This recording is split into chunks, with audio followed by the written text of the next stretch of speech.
Before we get going today, I just need to, I guess, apologize for what's coming. There are times that something annoys or bothers me so badly that I I have to express it and get it out of my system or I may just explode. So that's what this episode is. And for that, I am deeply sorry, but thank you for sticking with us.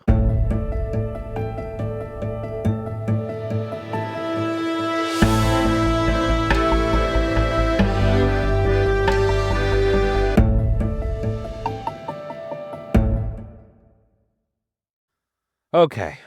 Let's just breathe. Center ourselves. Let's stare into the abyss of poetic minimalism and pretend we're calm and collected. Because today we're talking about haikus. And yes, I'm already clenching my jaw. I've avoided this episode for as long as I possibly could. I've danced around it. I've made snide comments. I've sighed into the microphone more times than I care to admit. But now, thanks to the cosmic inevitability of poetic justice, we're here, wading through 17 syllables of emotional confusion. Yes, Jessica, I'm doing it. You don't have to keep writing "be nice" in increasingly aggressive Sharpie on the legal pad. Let's be honest. Most people, when they hear the word haiku, immediately think of three things: syllables, nature, and mild childhood trauma involving worksheets. Somewhere around the third or fourth grade, you were probably handed a pencil and told to write a poem about a season. Don't worry, the teacher said. It's just a haiku, 5 syllables, then 7, then 5 again. That's it. Like it was poetry's version of paint by numbers. And you, being the innocent, trusting, syllable-counting child you were, dutifully wrote something like, "Leaves fall to the ground, cold wind whispers through the trees, I forgot my lunch." Congratulations, you're a poet, the bar is on the floor. And for some reason, that format stuck. It became this poetic speed bump we all had to hit, nod at respectfully, and pretend was profound. Meanwhile, behind the curtain of literary history, actual haiku is steeped in centuries of cultural significance, Zen philosophy, and poetic rigor that gets absolutely obliterated the moment someone decides to write, "Coffee is too hot, burned my tongue, now I'm angry, Monday is the worst." Really? Yes, I've seen your coffee haiku, Jessica.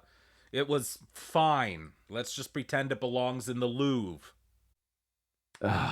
Anyway, before we dive too far into this rabbit hole of irritation, let's try to understand what a haiku really is. And I mean really, not just the version we were taught in school while sitting cross-legged on a rug that smelled like Elmer's glue and trauma. Let's start with the basics because that's where the deception begins. A haiku is typically defined as a three-line poem with a syllable pattern of 575. Easy, right? Wrong. Because this definition, the one most of us in the Western world grew up with, is a translation.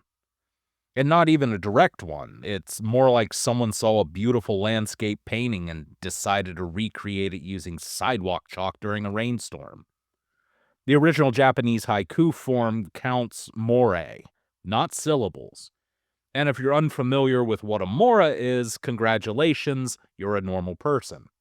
A mora is a sound unit in Japanese that is shorter and more precise than a syllable. It's kind of like a syllable's more disciplined cousin who went to private school. And Japanese poetry relies on that precision. So when a Japanese poet writes a 575 haiku, they're doing it in a language where rhythm, sound length, and tone are very tightly controlled. English, on the other hand, is a chaotic linguistic soup where we just kind of wing it and hope for the best. So when we force a 575 structure onto English syllables, we're not honoring the tradition. We're trying to play Mozart on a kazoo and pretending it's a harpsichord. But sure, let's count syllables and call it poetry. My socks are still damp. I stepped in a public pond. Why was I barefoot? Look at that. I'm Bashō now. And speaking of Bashō, we need to talk about him. Because no haiku rant would be complete without acknowledging the granddaddy of the genre, Matsuo Bashō. 17th century Japanese poet, travel writer, and the most over-referenced name in haiku history. If there were a Mount Rushmore of haiku, Bashō would be all four heads. Every haiku lesson starts with his frog poem. I mean, you know the one. The frog in the pond and the splash. It's been translated a dozen ways, but it generally goes something like, an old silent pond, a frog jumps into the pond, splash, silence again. Critics will wax poetic about the stillness, the motion, the void, the transcendence. And yes, I get it. It's atmospheric, it's meditative, but also it's a frog doing a cannonball. I'm not saying Bashō wasn't a genius, he absolutely was, but what he created was grounded in a worldview that saw the moment as sacred, not just short for shortness' sake.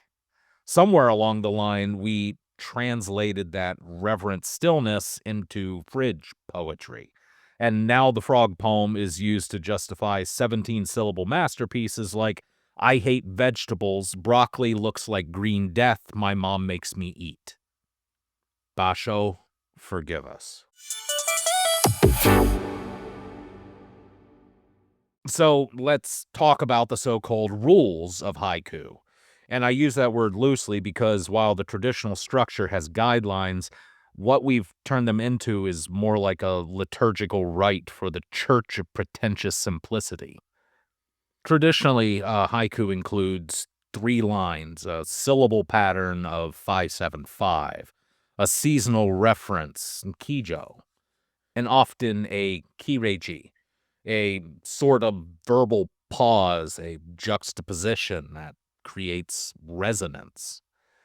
And that's it. That's the sacred blueprint. That's the DNA strand of this poetic life form. And I get it. Constraints can be beautiful. They can spark creativity, but the way we use them, it's like saying Michelangelo had to paint the Sistine Chapel with 3 crayons and no ladder.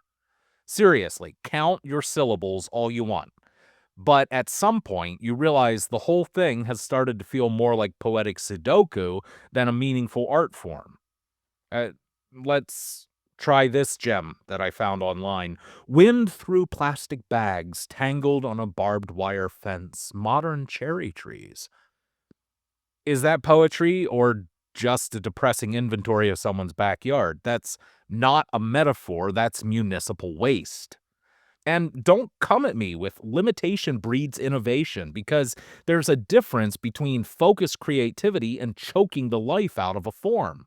Imagine if Beethoven had been told, you can only use the kazoo, all other instruments are forbidden. He'd fake his own death even faster. The haiku made its way to the West sometime around the early 20th century. And as usual, we looked at a centuries-old tradition with layers of cultural, spiritual, and aesthetic complexity and said, cool, let's make this an activity for 12-year-olds. And so it became a worksheet of sorts, a warm-up exercise, a margin doodle, the poetic equivalent of those plastic fruits on your grandma's table, technically fruit-shaped, but good luck finding nourishment. Once it landed in the English-speaking world, we did what we do best. We gutted it, anglicized it, and stapled it into an elementary school lesson plan. And thus was born, I texted my ex. She didn't respond again. Guess I'll burn her stuff. We're not channeling Bashō here. We're channeling the combination of TikTok trauma and cafeteria despair. The problem isn't that haikus came west, it's that we stripped them down to syllable counting, stripped away the cultural ethos, and called it poetry because it looked tidy on a rubric. Even worse, we created entire social media trends around bad haiku, entire forums, subreddits. It's even in dating profiles. Yes, dating profiles. I wish I were making it up, but alas, the internet is a haiku wasteland of sincerity and cringe, both equally unearned and undeserving. But haikus are the potato chips of poetry. You know how you can eat a whole bag of chips and still feel spiritually empty afterwards? That's haikus. They're light, they're salty, they're sort of satisfying in a vague, textural way, but you can't live on them. Sure, one haiku might capture something subtle or lovely, but we've trained ourselves to believe the format alone makes it meaningful, and it doesn't. It's like assuming a tweet is profound because it's under 280 characters, or thinking a bumper sticker is a political philosophy. Let's do a comparison. A sonnet has 14 lines of structure, contradiction, turn, and resolution. It's like a full conversation with an old friend, one where both of you might cry a little and hug it out. A villanelle is hypnotic, repetitive, built to trap you in a whirlpool of emotion and lyricism. But a haiku? Morning commute gloom, coffee drips on new white shirt, Mondays are the worst. That's not poetry. That's the sound of someone trying to stay emotionally alive while trapped in traffic and listening to a podcast about productivity hacks or something. Haikus aren't the full meal. They're the appetizer, and not even the good kind. They're the complimentary peanuts you aren't sure were even cleaned. Let's talk about the floor and the ceiling of haiku, or rather the fact that there's hardly either. You want to see how thin the line is between genius and garbage in this format? Watch this. Haiku 1. Snow on bamboo. Soundless weight bends green to white. Breath stills in the dark. Haiku 2. I like dinosaurs. Velociraptors are cool. Tyrannosaurus. One of these was written by a master poet, and the other by an actual 8th grader. But do you feel a visceral difference, or just kind of a stylistic shift? That's the trick. The form is so clean, so minimal, so dependent on reader participation that it can sound poetic even when it says absolutely nothing. It's not inherently a bad thing, but it is incredibly easy to fake. In fact, there are haiku generators online with today's AI technology. It's maddening. Bots that throw together nature words and feelings, and the results are, dare I say, terrible. Yes, terrible. I'm sorry. Gentle autumn breeze rustling through the crimson leaves, echo of goodbye. Or cold mountain silence, a deer drinks beneath the moon, no footprints remain. Now, tell me, which one was written by a human? You can't. You literally can't, because the difference between AI and amateur is a breath and a line break. That's what haiku has become. It's not high art form, it's the literary equivalent of close enough. Now we turn stillness into self-parody. Let's go back to the idea of Zen, because that's where haiku began, a kind of spiritual noticing, a meditative slowing down of time, a gentle folding of the moment into a breath. That's beautiful, that's real. But what have we done? We've taken that, we've run it through 3 meme generators, and then slapped it on a chalkboard in a coffee shop next to Live Laugh Latte. Modern attempts at Zen haiku often sound like, silence fills the room as my phone buzzes again. I do not answer. Or a single sunbeam hits the last cup on the shelf, dishwasher still full. We're not capturing enlightenment. We're describing mild inconvenience with aesthetic lighting. And yet we reward this. We double tap, we reblog, we write so true in the comments. And every time we do, a little part of Bashō dies again. We're not writing about transcendence. We're writing about the emotional significance of a mug. And I'm sorry. I'm sorry. This might hurt a little, but your English teacher lied to you. Let's take a moment of silence to reflect on one of our shared childhood traumas, the middle school poetry unit. Yay. You remember it. The worksheet, the cartoon frog, the lined paper with giant spacing in the instruction, write your own haiku. It probably had something inspirational like, the sun is shining bright on my math test today. I forgot to study. You were told this is poetry, and if you counted your syllables right, you got a star. You were a poet. But that was all a lie. You weren't writing poetry, you were doing math. You were syllable counting. You were filling out a form like it was a literary tax return. Haikus were assigned to you not because they're rich or transformative, but because they're easy to grade. Teachers didn't want 30 angsty sonnets about unrequited love and monster energy drinks. They wanted something quantifiable. 575, done, next. And that's how we learn to equate poetry with brevity, with rules, with seasonal words and mild confusion. It wasn't poetry, it was compliance. It was Sudoku with metaphors. And we've carried that misunderstanding with us ever since. Haiku in the wild, the bad, the worse, and the dear God why. Now that we've picked apart the theory and the history, let's take a brief field trip into the actual poetic jungle, where haikus roam free, unedited, and unfortunately unashamed. This isn't speculative. This is actually what's out there on classroom posters, dating profiles, and that one friend's social media bio who thinks mystery is a personality trait. Let's start with a few true horrors pulled from the internet's sacred vaults of anonymous poetry. The dog did a fart. It was loud and very gross. I laughed anyway. That was discovered in an actual classroom anthology entitled Young Voices of America. Somewhere Bashō is spinning in his grave so fast it's generating wind power. Then there's this gem. TikTok scrolling fast, my thumb numb from all the swipes, brain now liquefied. And my personal favorite, not because it's good, but because it tells you everything you need to know about the modern haiku usage in under 10 seconds. Swipe right if you like. Dogs, hikes, and being alive. Ghost me and I'll cry.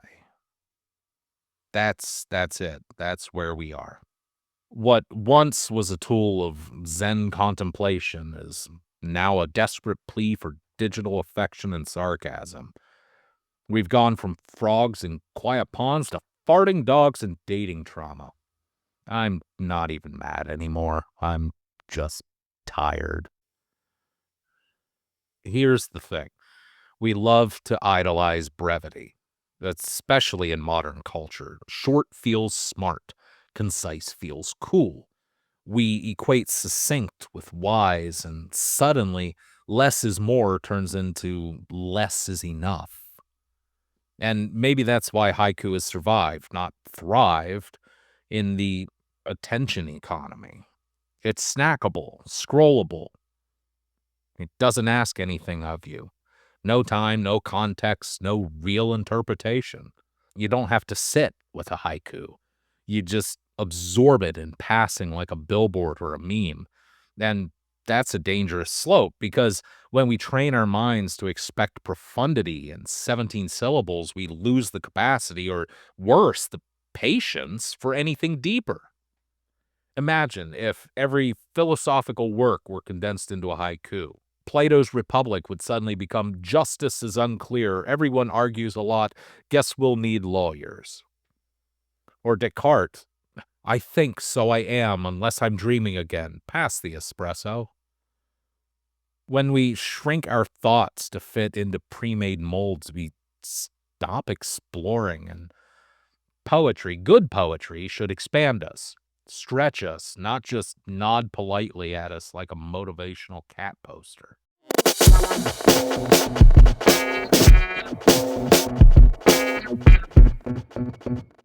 Let's play hypothetical for a second. What if we redesigned the haiku? What if we said, okay, 17 syllables isn't enough. Let's give it more. Let's stretch. Let's breathe. What if we added a second stanza, a rhyme scheme, an emotional arc, and most importantly, a point? The original haiku might read, "Winter solitude in a world of one color, the sound of wind." Beautiful, right?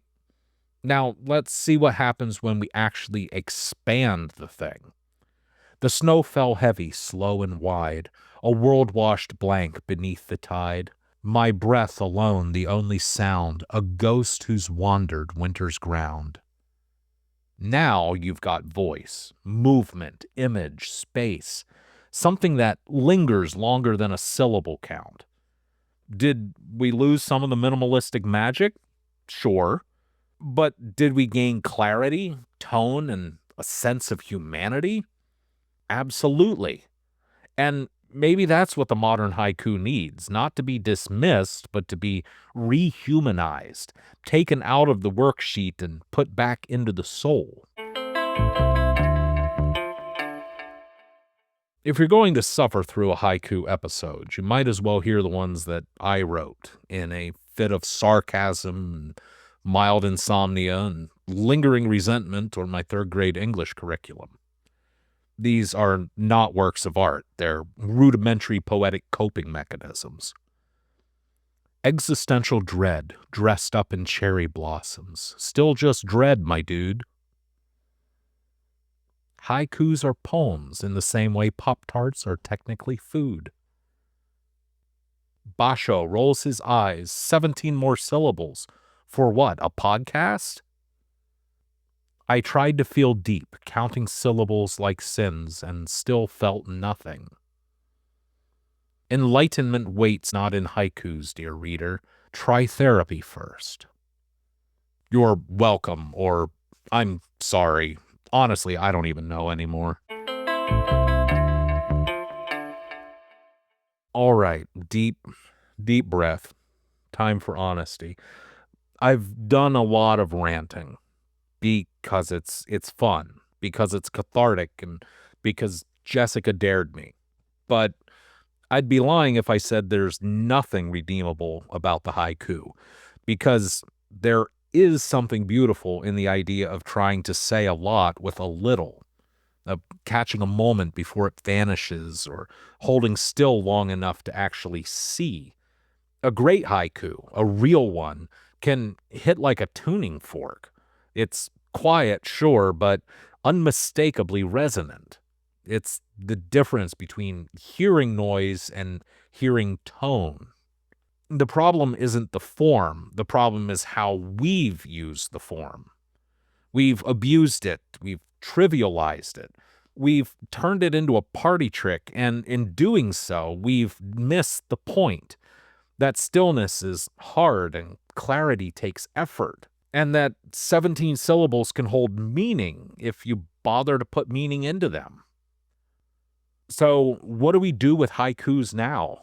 At this point, we've dragged the haiku through the mud. We've propped it up on stilts and taken pot shots at it from across the room, and we've stared into its cultural void long enough to hear the soft hum of ambient enlightenment. So now what? Do we just abandon it entirely? Should haikus be shelved away with cursive writing, cassette tapes, and those tiny pencils from mini golf courses? Those things were fun to steal, weren't they? No, but we should stop pretending they're sacred just because they're small. We should stop giving gold stars to mediocrity just because it fits a format. We should, dare I say, expect more from people trying to express themselves poetically. Because here's the truth, brevity isn't bravery, not by itself. It's not enough to be short. You also have to be honest. You have to be intentional. You have to do the hard thing, say something real with almost nothing. That's what great haikus do. That's what Bashō did. That's what Jack Kerouac sometimes did in between drinking whiskey and ignoring punctuation. Seriously, that guy was a mess. But for the rest of us, 17 syllables is not a license to phone it in. And if we're not careful, we just keep confusing constraint with content, silence for wisdom, stillness for apathy. Let's stop doing that. So, against my better judgment, here it is. This is my haiku manifesto, or rules I made up because I'm tired of reading garbage. Form is not holy. Stop treating 575 like scripture. It's a helpful skeleton, not a sacred law. Number 2, brevity isn't an excuse. If your poem is empty, it doesn't somehow become profound just because it's short.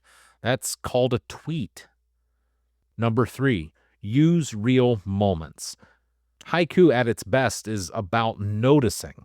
A leaf turning, a breath pausing, a silence breaking. Don't fake it. Number 4, cut the gimmicks. No more haikus about bagels and burnout unless you're actually saying something. If it feels like a Tumblr post from 2011, delete it. Number 5, read before you write.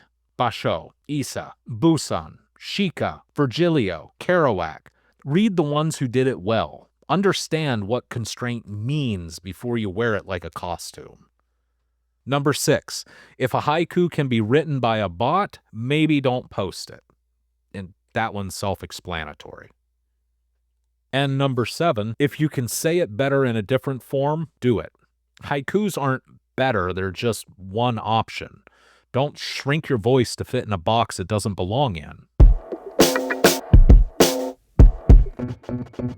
All right.